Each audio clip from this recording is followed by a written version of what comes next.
Welcome to another episode of the STR Sisterhood. I'm your host, Stacey St. John, and I am so excited to spend some time with you today. Thank you for having me into your day. Now, before we jump into this episode, I want to share a quote with you that I recently read, and it says, "Impossible is not a fact.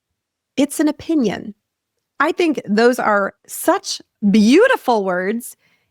And they come to us from Muhammad Ali's daughter, Layla Ali. Now, in this episode, I am sitting down with one of the industry's leading mortgage experts, Parker Borofsky. And yes, we're talking about mortgages, but we're also talking about her brand new home that she just purchased. It is a Frank Lloyd Wright home and what she is planning to do with this piece of history. So without further ado, let's jump into my conversation with Parker. So today we are joined by Parker Borofsky, one of my favorite people in the whole world. Parker, thank you so much for being here. Thank you. And you're one of my favorite people in the whole world. Good. We have that in common then. Yeah. And so many people know you from obviously being one of the premier short-term rental lending experts in our industry. I know you've helped thousands of investors, with their short-term rental deals. And I do want to ask you about that. But first, I want to talk about the fact that you are not only a lender in this space, you are an investor in this space. Just refresh my memory. How did you stumble into the world of investing in short-term rentals? Oh, great question. So I know a lot of listeners out there have probably heard of Avery Carl. Mm-hmm. And so the way I stumbled into it was, so I was Avery's lender when she and Luke were purchasing their first short-term rental, the Smokies. And then they started growing their business. And they started teaching other people. And then she was not an agent at first. She was just in marketing in Nashville, quit that job, became an agent. And then they started getting clients and started teaching them how to do it. And I was the lender. And so I kept seeing first of all, what caught my attention is that people would purchase 2, 3, 4. And I was like, hey, okay, what's going on here?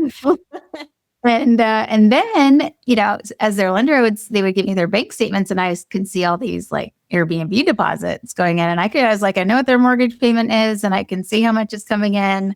All right, we need to do this too. Mm-hmm. And so 2018 was when we closed on our first short-term rentals. So, yeah. Amazing. You know what? I don't think I've ever heard that story. That is so cool. Cool. And so fast forward to today. Talk to me a little bit about your portfolio and tell us about your latest purchase. Oh, very cool. So we currently have 7 active rentals in the Smokies. 1 that's our project, but 7 active in the Smokies.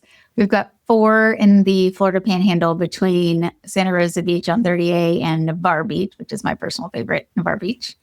And then we just purchased 1 in Kentucky, which I'll get to in a minute. But I do want to touch real quick on the ones in Tennessee. And the reason is, people talk about which markets to go in and where to buy and this and that and what have you not.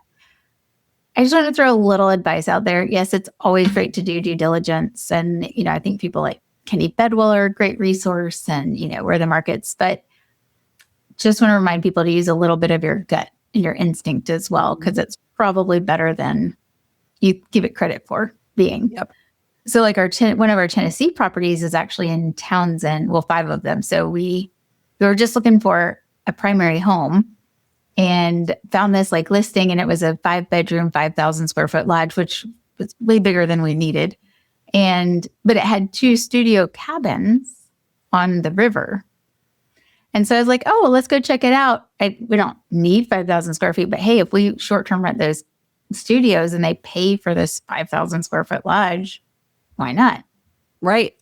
And this was back in 2020, early 20, right before COVID hit. And so went out to see the property. And when we got there, we realized they had just split this property into 4 parcels. And so the lodge and these 2 studio cabins are on one, but there were 3 other houses on property and on these other parcels. And so and it's got 700 feet of river frontage, has a swinging bridge to go to the other side, and a really cool modern house that was like 2,800 square feet. That is where we live now. We did not move into the 5,000 square foot lodge.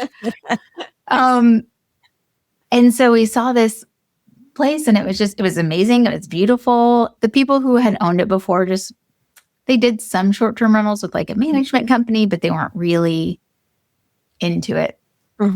Wait, so the whole thing was 2.2 million, which was big for us, especially back in 2018. This is before real estate skyrocketed. And even Avery wasn't quite sure, just because this is Townsend and it wasn't Sevierville, Pigeon Forge. So she didn't discourage me by any means, but she was also like, hey, if you want to go for it, I'm behind you, but I don't know the numbers. And so that's another thing too. Like, when you're investing, you're not always going to be able to be certain. Yeah. You know?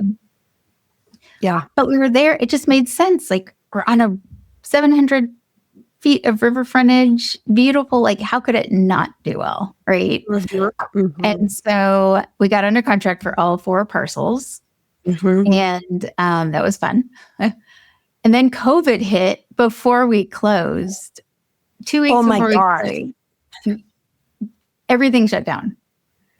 And so were you shaking in your boots? A little bit. Yeah. And so it was kind of like, well, and I just thought to myself, well, we're going to go big or go home. And if this is the end of the world as we know it, well, it's going to be the end of the world as we know for everybody.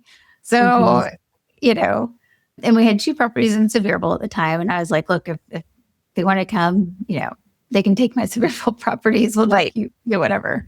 Right.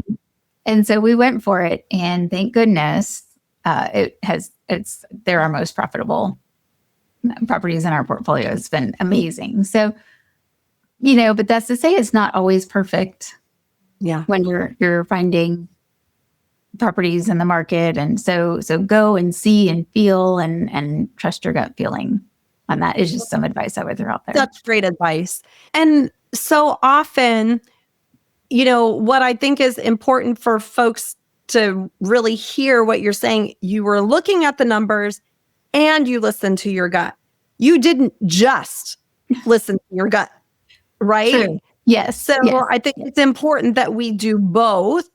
Yeah. But so often people will maybe discount their gut.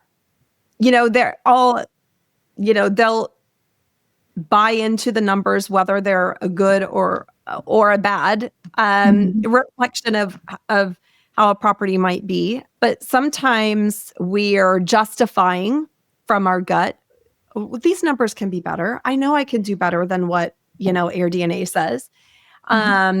And sometimes it's like we have the opposite, where we're just stuck in fear because we're afraid of making a financial mistake. So I think it's so important that we balance the numbers with our intuition. And I'm really glad that you shared that, because it sounds like that's exactly what you did and it worked out well. 100%. Yes. So we took the leap and it's been awesome. Yeah. We love that property. Yep. And so what made you decide, all right, I've got these properties in Tennessee and I've got these properties I love in Florida. What made you decide to look in Kentucky?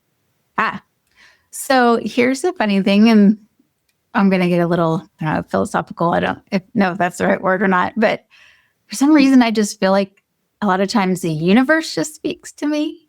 And maybe it's sometimes what I'm putting out into the universe. And so I'm supposed to be grounded from buying any more properties because we have this project still in Tennessee that's not done. I love that you said grounded, meaning not like grounded in one sense, like you're in buying jail. You're not supposed to be buying any other properties. Okay, sorry. I just wanted to get there. Yes. My husband grounded me until we get this project done. So, and that's been a couple of years in the making here. We're making progress slowly, but so we weren't even looking, but I have been telling a lot of clients on the phone, if they ask, where would you buy if they don't have a particular market in mind? one of the destinations I've said a lot is I really like the Kentucky Bourbon Trail because I've seen what clients have been purchasing, what the purchase prices and returns have been. So it seems pretty solid. And so I've told them if I were going to buy right now, that's probably where I would look. And I've been saying that for about a year. Well, the Bourbon Trail found me. And so my daughter, let me back up a little. When I was 20, I went to visit my mom in Phoenix, Arizona.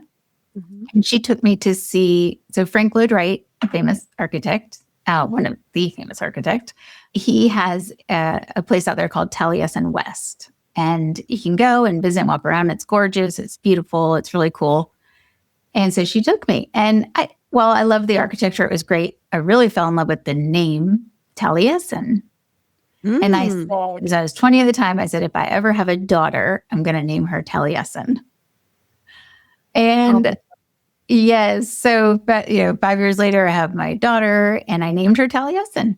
And so because of that, because of her name being Taliesin, and with technology and AI and all the things these days, I'll get these things in my feeds sometimes about Frank Lloyd Wright.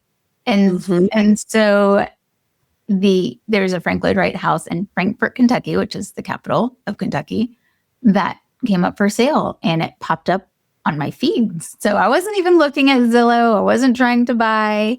It just popped up because it was in like some magazine articles and, buy Frank Lloyd Wright for under $1 million. And I was like, okay, so let's go check this out. And it's one of his it was built in 1910, and it was listed at $775. I was like, okay.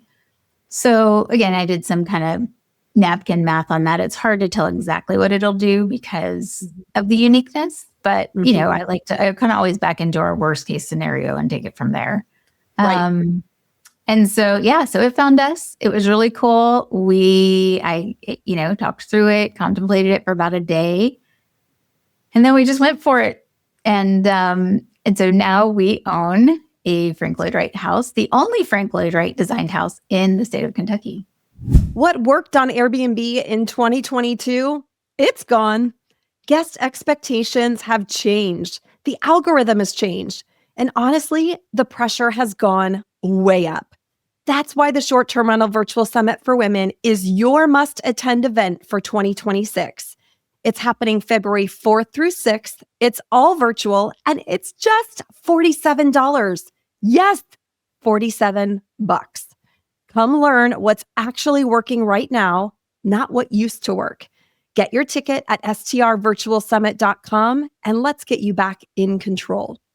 And so talk to me about, are there any historical type hurdles that you have to jump through when you are buying a Frank Lloyd Wright house?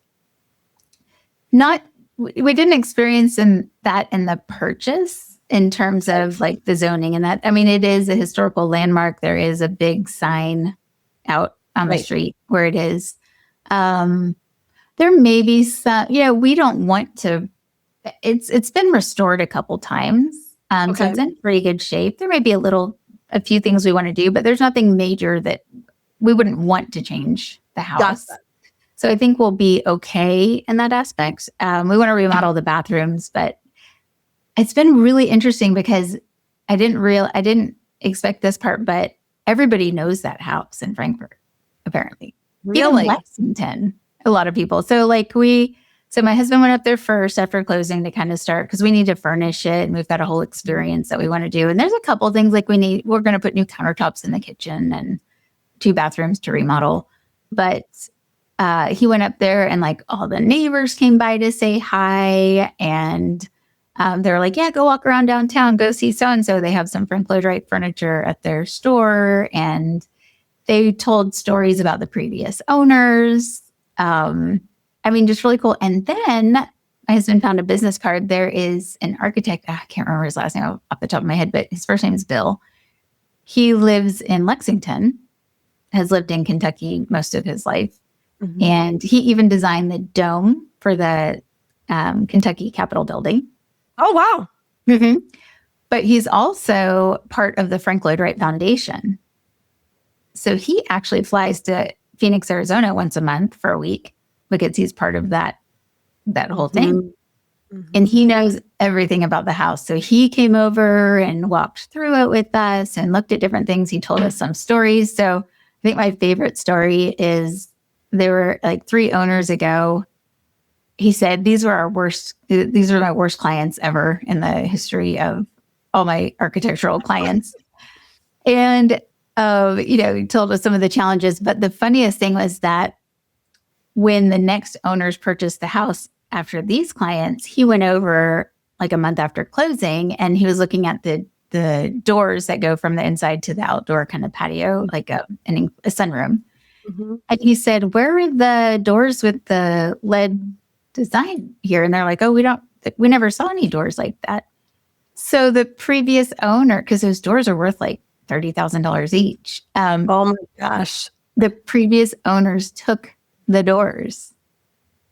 Oh and my so gosh. they had to sue them, and they did, and they won, and they went down and they picked up the doors from Florida where they had it's like, what? Yeah. Wow. And that's the other cool thing too. Like all of this documentation has been left in the house over the years. So we have everything from like pictures of the very first owners to there's VHS tapes of the restorations that have been done. We haven't watched them yet. Yeah. The copy of the lawsuit is there. It's so cool. fun. Yes. So how are you planning on, or have you thought about how you're planning on incorporating that into the guest experience? When I think about, Paige Hayes, and what does she always talk about is making sure that the story is part of the accommodation. It's part of the guest experience. I feel like you have so much content there that you could, create something super magical for your guests. I think so. Somebody gave me, I can't remember who, gosh, my memory sucks. The other day, somebody said, you should put all that in a frame. And I was like, oh my gosh, that's a great idea. So we could do like some frame, like make copies of some of this documentation, put it in, tell the story, or have little booklets like with some info that people can read while they're there. So it's a really cool history. It was built in 1910 for a minister. And Stacey, you're going to like this. So apparently, it was a Reverend Ziegler. It's called the Ziegler House. He's the one that had it built. So there's a little discrepancy as to how he came across Frank Lloyd Wright. The story is they met on a steamship. Bill, the guy that came over, who's kind of an expert, questions that because he says Frank Lloyd Wright had left the country around that time. So there's discrepancy there, but that's not important. But so Frank Lloyd Wright, his right hand was actually a woman named Marion Mahoney. And he let her run his Chicago office because apparently right around that time, Frank Lloyd Wright left the country with a mistress, left his wife with 6 kids back at home. Whoop. Yes. So that was, controversial. But so Marion Mahoney and her husband, and I guess oh my gosh, I can't remember her husband's name. I have to do my research again. But he was also a famous architect that ended up designing something huge in Australia. Huh. But she was running that Chicago office. And so Frank Lloyd Wright, drew the basic plans for it, handed it over to her, and then she likely did most of what we see now. So, and she was one of the first prominent women architects in history. Wow. Yeah. So cool. Yeah. That's so cool. Yeah. So talk to me a little bit about what this experience has been like for you. Obviously, the fact that you named your daughter after a Frank Lloyd Wright property, that this property found you. Now you're in the process of furnishing it. What does that whole full circle experience feel like? Because I think it's really amazing. But I'm curious, have you thought about wow, this is really cool? I have, yeah. So we just got back from Kentucky last night, and it was cool being there. Like the house is it's old and it's creaky, but it's cool. It's warm, it's inviting. And to be from so long ago and to have been cared for so well. And there was a time period it wasn't. So I think it was like a long-term rental at some time in the mid 1900s. Okay. And then I think whoever purchased it after that had the biggest task of really getting it back to, its more original state. And so, yeah, it's kind of cool because I've realized now after hearing these stories about these previous owners, the owners after the horrible owners, the next set of owners are just beloved in the community and they're still there. And we've been encouraged to talk to them too. We just haven't had at the time yet. And so I realized through all that, I'm like, hey, we're going to be a story. We're going to be another set of these owners. And everyone we've talked to, except for Bill, has been excited about the short-term rental aspect because we want to share. Yeah, we want to share. We want people to be able to come to a Frank Lloyd Wright house and experience it and stay there a couple of days, not just, walk through like a museum. Right. And everyone's been excited except for Bill. Bill was like, don't tell, because I guess now we're part of the Frank Lloyd Wright Foundation. He's like, don't tell the others that. I was like, well, why not, Bill? They frown upon that. Well, but why? Like, so my goal is to slowly but surely maybe overturn their feelings that maybe I won't ever, but it's worth a shot. So there you go. Or you could just buy up all the other Frank Lloyd Wright houses all around the country and turn them all into short-term rentals. What do you think? I love it. I love it. Bring in the mortgages. Yeah, that's right. Bring on the mortgages. All right. Now, I want to ask you about the mortgage, not specifically about the mortgage, but I remember you saying you had some hiccups with the appraisal for this property. Talk to us a little bit about that and how did you navigate that issue? Yeah. So being in my position and seeing what I see, I knew before we even put the offer that we were going to have challenges appraising this house. So it was listed at 7 because the value is because of the uniqueness. Mm-hmm. And so they listed it at $775.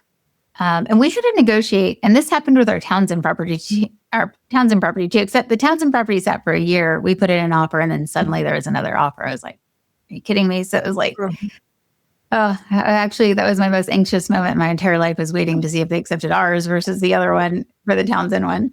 This one, though, I went into, and this might be a good story for people to hear too as they negotiate deals. So we put an offer, I think, at $725, and I told them ahead of time, I said, look, I know this property is not going to appraise, but we will pay, even if it comes in under, we'll pay $700 regardless of the appraisal. Because I also had a good idea. I looked at comps and I thought the worst case scenario should come in around $600. So it shouldn't be, because appraisers are going to look at most recently sold similar comparables in terms of square footage, bath and bedroom count, and proximity. And there had been one that sold, I think, at $575, and then there was another one about to sell for $625. So I had a little confidence there, at least. Mm-hmm. And so that was my first offer. But then I guess someone else came in at $750, and then there was no cash offer. So I said, okay, fine, we'll do $775, and then but we'll pay up to $725 if it doesn't appraise. If it doesn't appraise, okay. So it was the first hurdle, and I think they appreciated our thoughts on that. Now, I will say, so in Kentucky, one of the things that you typically should do is negotiate to get your short-term rental permit before closing. Okay. And that's where you have to go in front of, there's a hearing and the neighbors can come and so forth. Well, so we initially had put that in our offer, that we wanted that as part of it. Mm-hmm. I also included, and sometimes you're not supposed to do this or whatever, but I did write a love letter to the. You did? When I really want a property, I always do. I did it for Townsend. I did it for this one. If I want a property that bad, I will. But one of the driving factors for this was that I also wanted to tell the story about our daughter. Mm-hmm. Sure. And I also wanted to explain the short-term rental aspect, since that was part of our offer. So I wanted them to know, like, we're not just trying to make a ton of money on this. We also wanted to share the experience and so forth. So I felt the need to explain that. So I did. And I think that letter really helped. They did come back, though, because they both worked for the city. And so they didn't want to go through the short-term rental permit process before closing because they felt it was a conflict of interest, since they worked for. Yeah. Okay. But we still stuck with our offer. And, and it was interesting because they let us go back and forth. Like they didn't just say, nope, your offer's lower. We're going to go with this one. Right. Mm-hmm. They're like, hey, we have a higher offer. You want to reoffer? Mm-hmm. So even so I felt confident in them knowing what we wanted to do with it and working with the city. Like I didn't think they would take our offer if they didn't feel like we were going to be able to get the permit. Right. They would have gone with one of the other offers. Right. So, and then also I worked with my agent who was Tony. Tony Thor, she did a great job. She walked me through and she gave me both the positive and the negative. Here's what could happen, but here's what our experiences have been in this county. And I talked to a few other people. So apparently this county is pretty laid back with the process. So we still haven't, we go January 23rd is the hearing to get it. But I feel confident about it. If not, we'll pivot somewhere else, but I think we'll be fine. So that was part of this negotiation process as well. Now, the appraisal, I did some groundwork and some research. I went as far as Lexington, and there were a couple other, because Lexington's about 30 miles away, which normally wouldn't work, but there are a couple other, not Frank Lloyd Wright level, but prominent historical homes that had sold in the last 12 months. And so I gave that to the appraisal department. I said, hey, do with this what you want, what you can. We have to be careful as not to appear to be influencing value. That's a big deal. And so the appraisal came back at 723.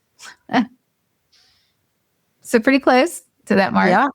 And, then there is a little bit of him and hawing with underwriting because again, it was kind of a stretch, but we were able to push it through. So so it wasn't easy, but we got it done. Amazing.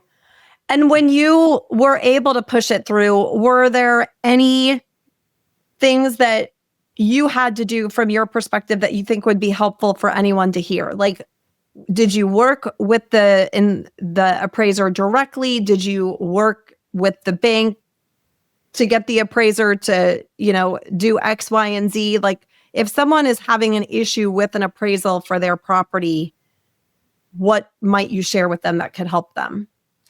Yeah, I'd say, so work, number one, if you can do your own research, work with your agent, get some comps, get some data and some information, but you really need to work through the loan originator. I had a really good one. I'm just kidding. Actually, I couldn't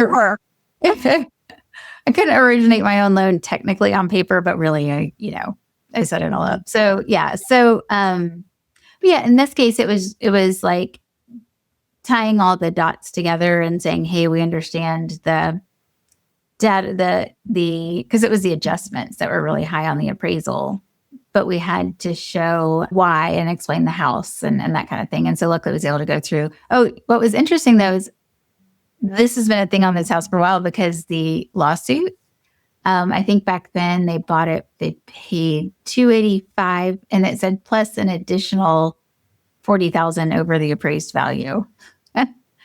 Wow. Yeah, so this has been a thing. Right. So it's not just a thing these days. It was a thing back then too. Yeah. That was like earlier 2000s. So anyway, but for someone who's having appraisal challenges, I've got one right now I'm working on for a client where it's this is a booger. This is the first one I've come across like this. So it's split lots and there's a road going in between the lots. So normally I would say, well, hey, just have and I haven't had the split lot thing before. We've had other lot challenges, but normally I would say, okay, well, let's just have the appraiser.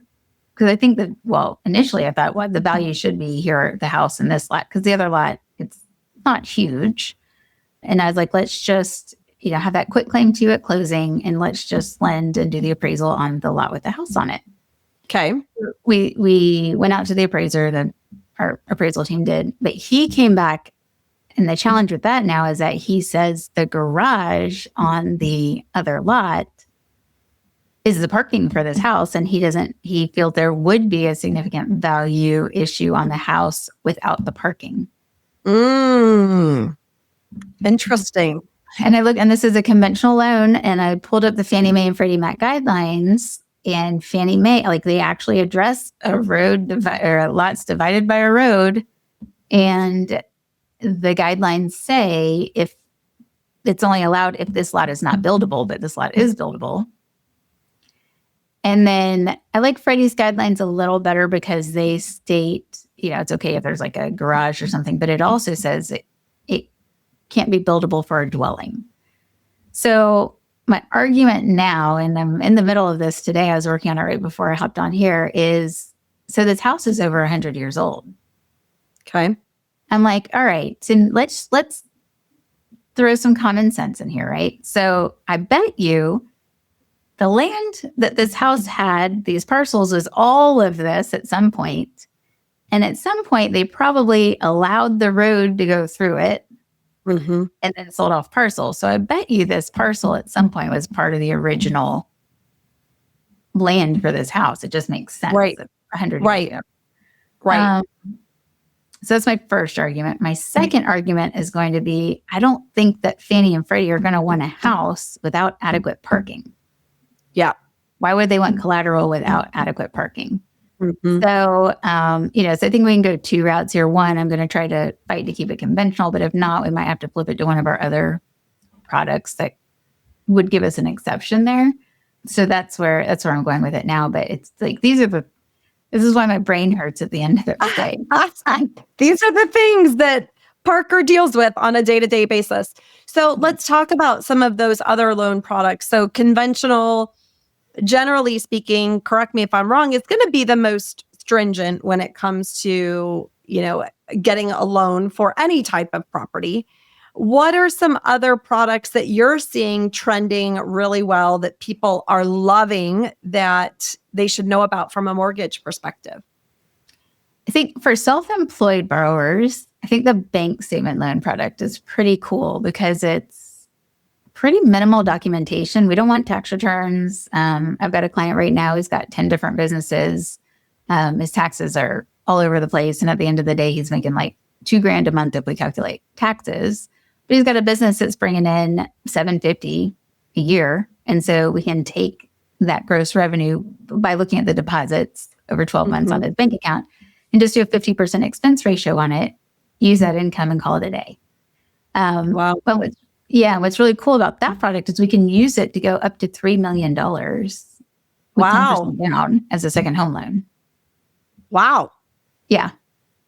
Yeah. So That's amazing. It's a pretty cool product. So the bank statement for self-employed has been fantastic. DSCR, we've actually got a pretty strong DSCR product. Just a 1-year prepay. I really encourage people out there not to do the 3 to 5 year prepays. They'll try to talk you into it and say, oh, you're not going to sell it, blah, blah, blah. But I think we're all a little bit ADHD in the short-term rental space when it comes to properties. Maybe you're not functioning, but when it comes to properties, I feel like there's always a shiny new object. Or, maybe it's 2 years in, you're doing great, but now you want to sell and get into mini resorts or, there's so many different things going on. I just feel like 3 years is a long commitment for a short-term rental mortgage.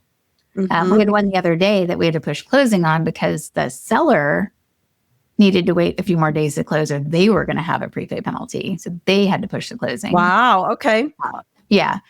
So, but we've got a great, we have 3 and 5 year, but the rates, they're a little better than the 1 year, but not significantly. I would say go with the 1 year all day long, refinance it, because I personally think rates are going to drop below where they are on those 3 to 5 years in the next 12 to 15 months anyway.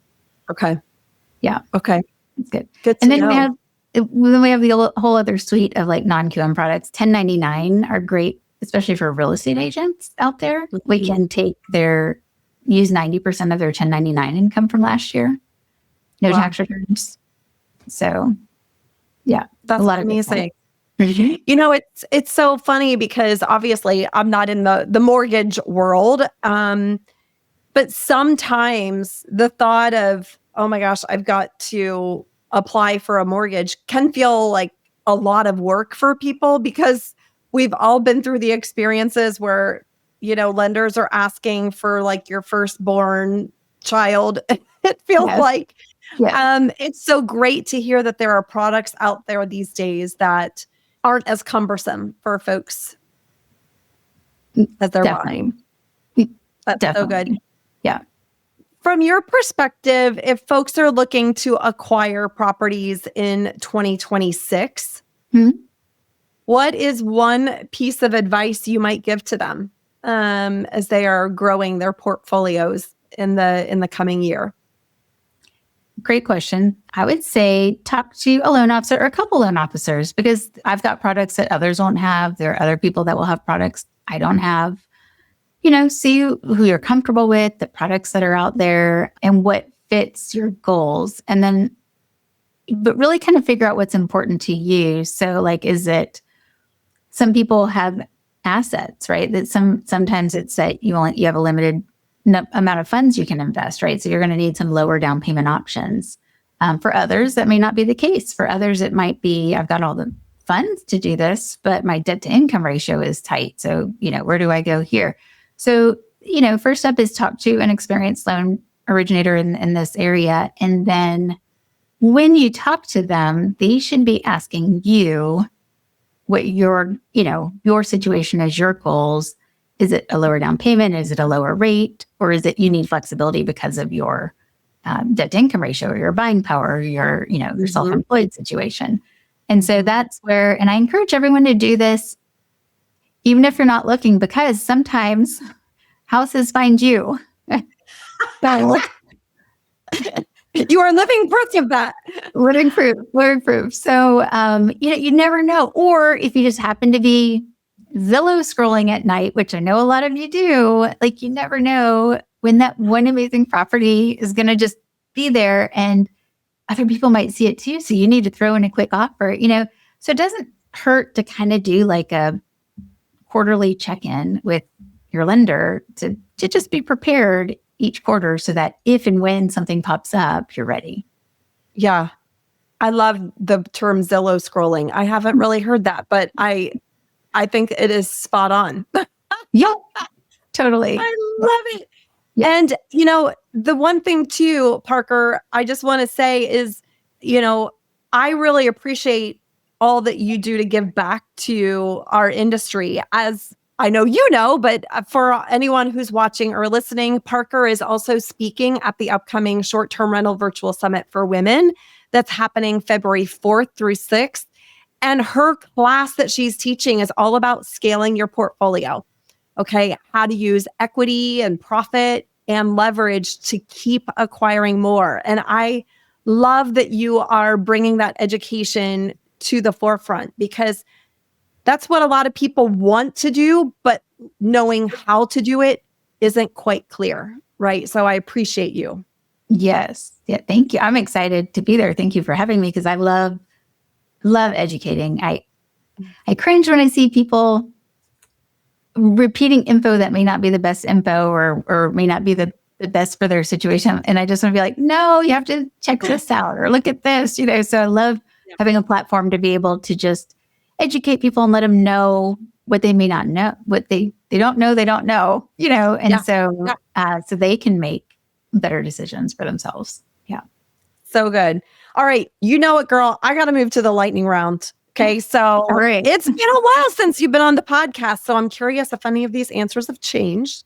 Yes. All right. First question is, where is your favorite place to vacation? Thanks. I don't remember what I said last time, but vacation, if I could go anywhere tomorrow, I have loved the Turks and Caicos. I think that is what you said the last time. Probably. I haven't been on a vacation since. I have never been, and I would love to go. I've heard it is just stunning. So yes, it's very cool. And it has like the reefs that are right off the beach in some areas. So you can literally just walk into the water and you're there in the beach. And we saw like this little squid family, and yeah, it's kind of cool. Wow. We just got back from Cancun. We were in Cancun, and we went on a snorkel excursion in Cozumel, which I absolutely love snorkeling. But do you ever have it and I don't know if you're a snorkeler, but I always feel like sometimes when I snorkel, I see one really cool thing and then a lot of nothingness. Do you know what I mean? Yeah. And on this one snorkel trip, I saw a shark, Oh, a stingray, and a sea turtle all in water and a ton of fish. It was like, oh my God, I need to like put this moment on the calendar. Like, this is amazing. Anyway. Yeah. Was that your first time snorkeling in Cozumel? No, I'd been before. Okay. I've been before. And I've always seen, like the tropical fish. And in fact, I've seen several stingrays there, but I've never seen a shark. How big was it? It was probably... You have to say 10 feet. Just say 10 feet. Yeah, exactly. It was 50 feet long. No, I'm going to say 3 to 4 feet, maybe. Okay. So, I mean, it was, it was a fair size. And the only thing I was thinking about is, oh, good, there are people closer to the shark than I am. Because I think I love that. First, right? I love that. Yes. No, I would probably think that too. And then I go back to, do you ever get those reels with Ocean Ramsey, where she just pushes the sharks away as they come up to her? Have you seen that? I have seen that. And I'm like, you're crazy. You're crazy, lady. I'm like, I wonder if I was over in the ocean, if I would just push the shark away. No. I would be, I would not be that calm. I would say I'd probably not be that calm. No. Okay. No. All right. So we know Turks and Caicos is your favorite place to vacation. What's one place you've never been that you want to visit? Ooh, not French Polynesia. Where is it? Where they have those Tahiti, where they have I want to go to those little huts over the water. Yes. I want to experience that, where the water's clear. Yeah. When you go, take me with you. In fact, Jessica Orm, Jessica was at my Live Big Beach retreat, the last one that Parker was at, and they have this shared passion for horses. Yes. And Jessica and I were in Cancun together a few weeks ago, and we were talking about the huts. We were we want to experience that at some point in our lives because it's so unique, right? Yes. Yeah. Yes. So we might just have to do a girls' trip to Bora Bora. Who knows? Do it. Okay, next question is, what's one thing you know now that you wished you knew when you were starting out in the world of short-term rentals? Ooh. Well, I wish I knew how amazing they would actually all turn out to be, and I would have bought more and more and more when rates were so low. Right. So, maybe just identifying a couple other markets I could have gotten into before the prices went up. Like maybe I would have bought in Gulf Shores, or I think we got into the Smokies and the Panhandle at a pretty good time. But I didn't have time. I was so busy with mortgage, and that was an insane, rush. I didn't have time to look anywhere else. So, but I probably would have bought more in some additional markets. Okay, got it. Next question. What is the best piece of advice you've ever been given? So I don't know that it's necessarily a piece of advice that I've been given, but it's stuck in my brain. So apparently my grandfather, my mom's dad, told my dad at some point to buy at the end of a dirt road. Like, in other words, I think the point was like, look ahead of what's coming, right? Mm-hmm. And so my dad never did that. And I don't know why. My parents divorced when I was 5, so I don't know why that stuck with my dad. But about like real estate investing, and the fact that my grandfather never really followed his own advice either. But for some reason, that sticks in the back of my head, and especially when we're like looking at these markets. So like the Townsend market, it's not exactly at the end of a dirt road, but it's also not Sevierville Pigeon Forge. Right. And neither is Navarre, Right. And we love both of those, and those are some of our best performing properties. And so I think that got ingrained into me very young. And so when I'm out there looking at places to buy, I'm open to, okay, what's at the end of the dirt road that's not on this main path? So, that's great advice. Great advice. Love that. All right. Last question. What's one thing and or person that you're grateful for today? Oh, a lot of people I'm grateful for. Do I have to pick just one? Can I say a few? Well, you can say a few. It's fine. It's okay. Well, number one, and not to be cliche, but truly, I am grateful for you, Stacey, and the community you've built, and just that you're so genuine and good. And because I think in this short-term rental space, like I see a lot of people out there, I think they mean well sometimes, but some are in it for themselves. And I just don't feel that way about you at all. I think you're totally genuine. So I really, truly appreciate that. I'm also very grateful for my husband because I could not do any of this wild journey without him. Or, well, maybe I could, but it would be really difficult and it would not turn out the way it has. So he's the most patient man on this planet because he deals with me every day. And he ungrounded you from the Frank Lloyd Wright house. He ungrounded, he's easily tempted as well. I was like, hey, babe, check this out. And he loves all that nostalgia and everything too. So he's easily swayed. So yes, so I'm very grateful for my husband as well. And then I'm grateful for so many in your community as well. I've become friends with a lot of the women in here. And I've never felt like cattiness or drama at all. I just really, and not everybody's best friends, but I just feel just such a solid group and everybody wants to help each other. So I really appreciate that community too. Yeah. I've often heard people say you attract people like you attract people into your sphere like you. And it's funny that you say that because Mama doesn't do drama. I don't do drama. I just don't do it. Right. Yeah. And so I think probably by osmosis, the people in my community also don't do drama. I also love helping other people. And so I think, again, the people in my community love helping one another. And I am equally as grateful for that as well, because it is very special and very unique. Yeah. Very unique. 100%. Yes. And you are a very valued member of that community. So thank you for, again, all that you do. Parker, this is so fun to have you. Thank you for sharing all about your new property. I can't wait to see it. So send me pictures when this Frank Lloyd Wright house launches. If someone is listening though, and they're like, hey, I want to talk to Parker about a mortgage, where is the best place for them to find you online? Yeah. So if they go to wealthbuildersmortgage.com, it's a mouthful, wealthbuildersmortgage.com. Okay. All my contact info is there. And the easiest way to get me is to schedule on my Calendly, just because I get pulled in so many different directions during the day with loans and solving this split parcel problem and then this and that. I've got calls scheduled. But if you schedule a time with me, then I've got dedicated time just to focus on your situation and give you some solid advice or pre-approval or whatever you need. So yes, so wealthbuildersmortgage.com. I love it. Thank you so much for being here. Absolutely. Thank you for having me. Girl, if your short-term rental business is being held together by coffee, crossed fingers, and late night DMs to your cleaner, my friend, it is time for a better plan.